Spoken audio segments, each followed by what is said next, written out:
What's up guys? Welcome back to my channel. Nicole Lumanog here. Ang bilis ko ba magsalita?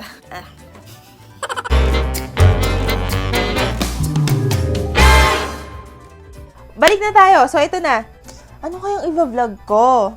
Sabi ko, ano kayang i-vlog ko? Hindi nga na to yung lakad ko. So I decided, no? Sabi ko, alright, I'll just share with you guys. Kasi magsa-summer na. Siyempre, mag-outing tayo, may mga overnight, may mga staycation tayo. Ganyan talaga, bakasyon na eh. It's summer. Ilang days yan? 3 days, 2 nights, yan. Ano nga ba laman ng bag ko? Ano nga ba yung mga to-go kit ko for skincare? To-go kit ko for hair care? Yes, best. May hair care din ako. Hindi pwedeng wala yon. Imaginein mo na lang, ang skincare, hindi... Skincare! Yes! Siyempre, yung skincare. Hindi pwedeng mawala yun, lalo na kung ilang days ka sa vacation mo. Kasi yun, i-ready mo yung skin mo. Siyempre, ganun din sa buhok natin. So, hindi pwedeng panay face lang, panay skin lang. Kawawa naman yung hair natin sa pool or resort yung pinuntahan mo. Siyempre, maraming chemicals na yung pool, tapos may chlorine, ganyan. Di ba, imposible, malamang na-experience na rin yan na parang sobrang tagal mo na sa tubig. Tapos, to the point na parang ang tigas-tigas ng buhok mo, na buo-buo na hindi mo maintindihan. Tapos, after mo maligo, ang tigas ng hair mo, hindi healthy. Ang pangit, sobrang buhaghag. So, kawawa naman si hair. Tapos, mabibilad pa siya sa araw. Ganyan, ano na lang itsura mo sa photos mo. So, dapat you're always ready. Ready na! Ready ka dapat pag nag-photoshoot ka. Lalo na panahon ngayon. Diba, tiis ganda tayo mga best. Aakyat sa bato, aakyat sa puno. Kahit sobrang init ng buhangin, sige, picture lang for the gram. So, paano naman yung buhok mo? Dapat, presentable din, diba? Ipapakita ko nga sa inyo, disregard lang natin na yung mga damit. Syempre, obvious naman yun. You need to bring your mga damit mo or bathing suit mo or kung ano, pambasa mo, whatsoever, dalin mo. Pantulog mo, ilang undies ba yan, ilang bra ba yan, bes, ilang swimsuit ba yan para lang sa photoshoot mo. Ito, niready ko lang yung mga usual ko dinadala, no, pag may mga ganyan tayo. Outing, chenes. So here, I have this bag. So, pinagsama ko na dito yung skincare, tsaka yung hair care ko. Alam naman natin yung skincare routine ko, napaka-konti lang. And gumawa ako ng separate video about that. And I uploaded it 2 weeks ago. Siyempre, yung pang scrub. Walang katapusan sa St. Ives, diba? Basta pang hilamos, ganyan. Ako, pang hilamos, anything okay lang. Tapos scrub kahit every other day, pwede. Basta wag mo lang siya araw-arawin, no? Kawawa naman ang pes mo. Paubos na. Actually, since sa grocery kami kanina, bumili na ako ng bago ulit. So, another ganito ng kalaki, yung cleanser mo. Tapos, paano ka mag-a-apply niya kung wala kang cotton? Siyempre, magdadala kang cotton. Maaraw na. Tirik ng araw, bes. Sunog na. Kailangan hindi nawawala ang sunscreen mo. So, ito yung ginagamit ko sunscreen. Yes, pretty small. Para lang handy siya, no? Hindi mabigat. So, yung iba kasi, like this one, tsaka this one. So, nililipat ko siya sa ibang container. Hindi nabibiling empty container. So, pang travel kit lang. Hindi ito lahat, no? Pero mga ganito siya. Mga lalagyan lang siya. So, ito, dati nilagyan ko to nung, ayan, may mga remnants pa. Nilagyan ko siya nitong St. Ives ko. Tapos, ito, conditioner to. Kasi, ewan ko ba, sobrang buhaghag ng hair ko. So, hindi lahat ng conditioner effective sa akin. Minsan yung iba, parang buhaghag pa din. So, tapos na tayo sa fest natin. Okay, so baka nagtataka kayo, nasaan ang aking toothbrush and ang aking toothpaste. Toothbrush, syempre yun yung ginagamit ko. Kung medyo pangit-pangit na yung toothbrush ko, kumukuha pa akong bago. Kasi may lalagyan kami dito. Meron naman kasi kaming stock dyan ng mga toothbrush ganyan. So, kumukuha lang ako doon. Tapos, syempre, may cover yung toothbrush. Pag toothpaste, ayoko kasi dalhin yung malaki. May toothpaste kasi namin dito, malaki siya. And, ayoko magdala na mabigat. So, I make sure kumukuha ako doon sa tindahan kasi may tindahan ng aking mader. So, kukuha lang ako doon nung sachet lang na toothpaste. Yung sabon ko, pangkatawan, kahit ano lang. Gusto ko kasi yung maliit lang din. So, yung nabibili lang din na parang nakasachet or plastic lang para maliit lang yung sabon. So, tapos na tayo sa ating katawan at aking mukha na hindi kaaya-aya. Pero sige pa din. Ay! Oh my God! Guys, may nakalimutan ako. Siyempre, kasi nga dry skin ako, kailangan ko po nito. Yes, cream. So, this is one thing na hindi pwedeng mawala sa akin. At nakalimutan ko lang kanina, cream. So, after ko ng mga cleanser and chenes, kailangan ko mag-cream. Tapos, saka ako mag-sunblock. Punta na tayo sa aking hair. So, alam ko, short hair na. Kailan lang ako nagpaikli? Parang lagpas isang buwan pa lang. Yes. So, from super long hair hanggang dito sa bubita. hanggang dito. Hanggang dito. Oo, haba na hair ko nun. So, yeah, nagpagupit ako. Buti nga medyo mahaba na siya ngayon eh. I have 3 items, no, para sa aking hair care routine. So, ito, conditioner ko. Ayan po. So, yan po siya. So, itong conditioner na to, 1 week ko pa lang ata ito nagagamit. Yes, pero sobrang bango niya. And, sobrang ganda niya sa hair. Like today, ito, gamit ko yan ngayon. Best kung alam mo lang kung gaano kabuhagag yung buko pag walang conditioner. Ang lalate, as in, ang daming kulot-kulot. Anyway, yun nga. So, this conditioner is really effective. Sabihin natin 1 week akong wala. Gusto ko kasi, ina-alternate ko yung conditioner and, ito, sariling discretion ko yon kung paano ko siya gagamitin. Ito kasi, meron din siyang hair mayonnaise. So, para siyang mask. Ayan. So, para siyang mask. Sobrang bango niya. So, ina-alternate ko lang siya, no, dito sa conditioner. So, kung today, conditioner and shampoo. Tapos, tomorrow, yun nga, magaganito ako. Tapos, kailangan mo lang din siyang babaran 10 to 15 minutes. So, ang dami mong time best na. Kaya pag naliligo ako, inuuna ko yung hair ko bago lahat.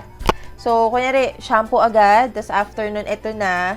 Babarin ko siya 10 to 15 minutes. Yun na yung pagsasabon ko, pagtututbrush ko, yung mga paghilamos ko, pero nandun pa rin siya. So, hinuhuli ko siya pag binabanlaw para mababad ko siya. So, nasa inyo yan. Hindi ko sinabing ganun yung gawin nyo, pero ganun talaga yung ginagawa ko. So, nung wala pa ito, ang ginagamit ko dati, diba, pag magka-conditioner ako today, tapos yung mask or yung ganitong treatment na ginagamit ko, anything basta may keratin. Kasi sabi nga sa akin, dati Hortaleza ata, nabibili ko lang sa HBC yun. Basta yung may keratin kasi good for, processed and colored hair daw. Since colored kasi, so yun yung sinadjust nila sa akin, dapat may keratin.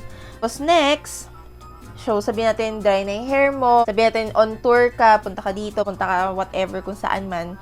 Tapos medyo nagpe-freeze na yung hair mo, whatsoever. So ito, ready to, on the go to, sobrang small lang siya.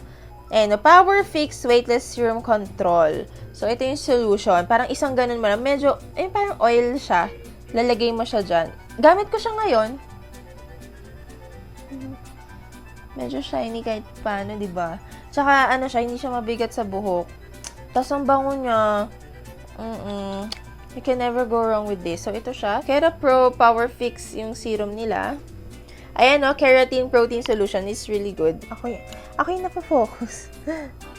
Quera Pro, mag-focus ka, Basta yan. Ayaw niya mag-focus. Basta yan siya. In-upload ko naman siya sa aking Instagram account. PR siya sa akin. Siyempre, pag I receive PR packages, I make sure na ginagamit ko siya and I need to try it before making the review. Isipin mo, sinama ko siya sa vlog ko. Best totoo kasi it's really effective. Tapos organic siya. Tumalsik sayang. Gusto ko siyang tiperinte or best, bibili na lang ako ulit. Siyempre hindi kita kahit anong gawin ko. Ayan, Yeah, so lagay ko na lang sa hair ko kahit late na. Wala naman na akong lakad na ganyan pa ako.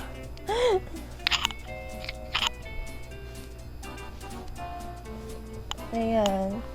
So, hindi naman ibig sabihin na dapat diretso yung buhok mo, ha? Tikwasin po ang buhok ko kasi maikli nga, shoulder level na siya, medyo humaba-haba na siya. Pero kanina kasi sobrang buhaghag dito. Tapos sabi ko, uy, may dala pala akong so naglagay ako. Ayan siya. Diba, parang healthy yung hair mo. Bango? Ang bango talaga. Ay, kung kaya ko lang i-explain, ang bango talaga. Tapos ito, yung conditioner niya, ang bango-bango din. Bango. Pati ito mask niya. Actually, lahat. Magulat ka, kung amoy, siya. Ang bango talaga. Kasi, di ba, yung iba may chemical. Ito yung 3 kong ginagamit para sa aking hair care routine. Ayun, nag-focus siya. Yes, Quera Pro. Try it, guys. So, pwede mo siyang i-order online. Meron din siya sa Shopee, sa Lazada. So, search for Beauty Care Essentials. So, sa kanila to.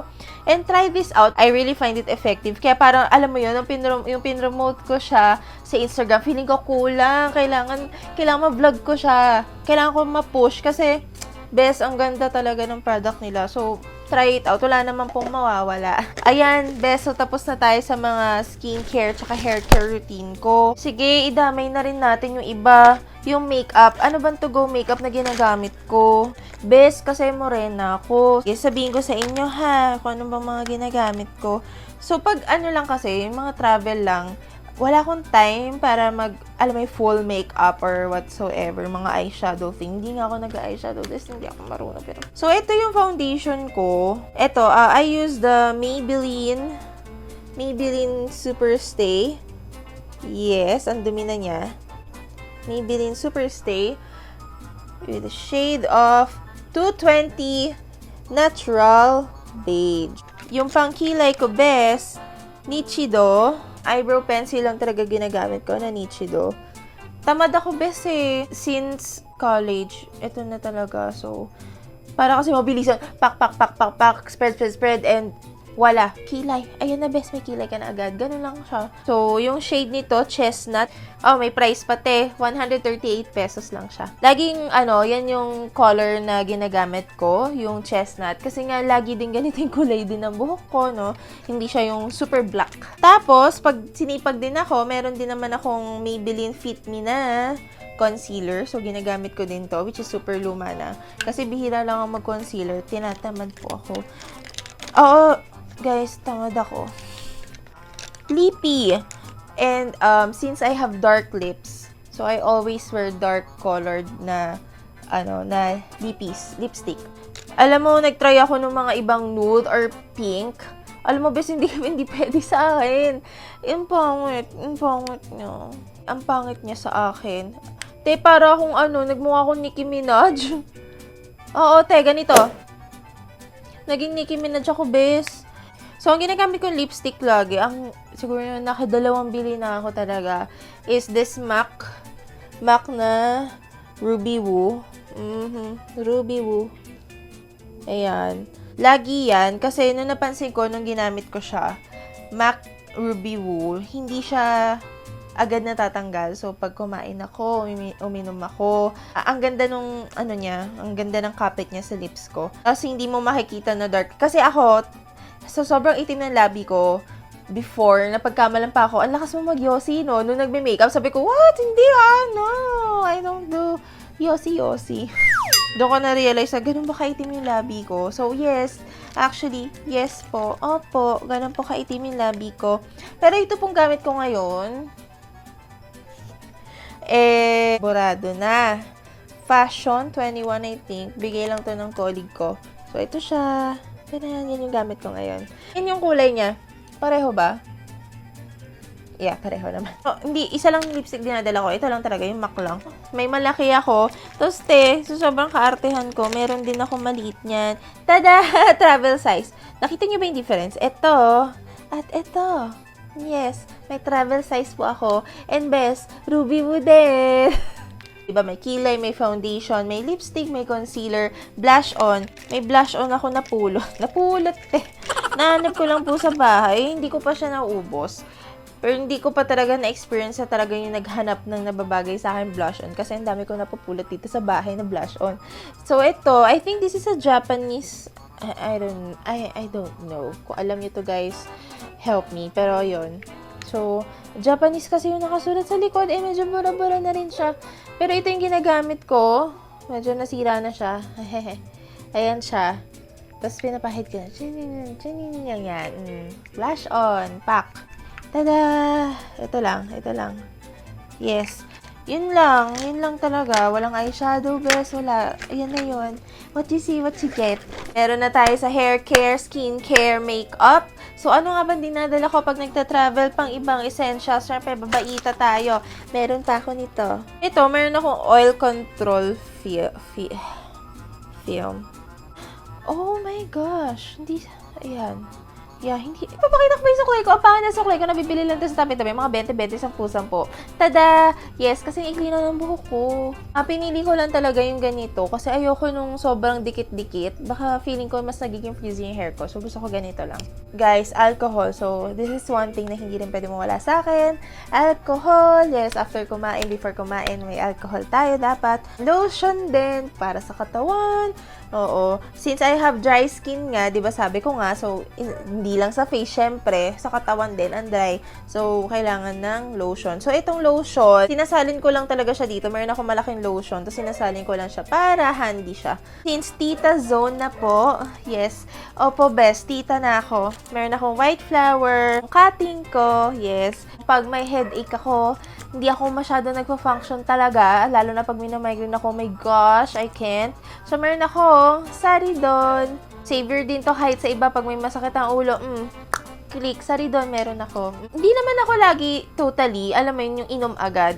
I always make sure kung kaya ko pa siyang tiisin, tinitiis ko naman. Kunyari ako, morning pa lang or patanghali, sumasakit ng ulo ko. And I still have a long afternoon, tapos marami akong patient. Tapos tinulog ko siya ng lunch break ko, tapos masakit pa rin ulo ko. Ay hindi, kailangan ko na talagang uminom. Kasi ang hirap mag-work ng sobrang sakit ng ulo mo. So, kailangan ko talaga siyang i-address. And patay ako, kung walang ganito. Hindi ko alam saan ako maghahanap, magpapabili pang paracetamol. Kawawa naman yung pasyente ko, mamaya masungitan kasi sakit ng ulo ko.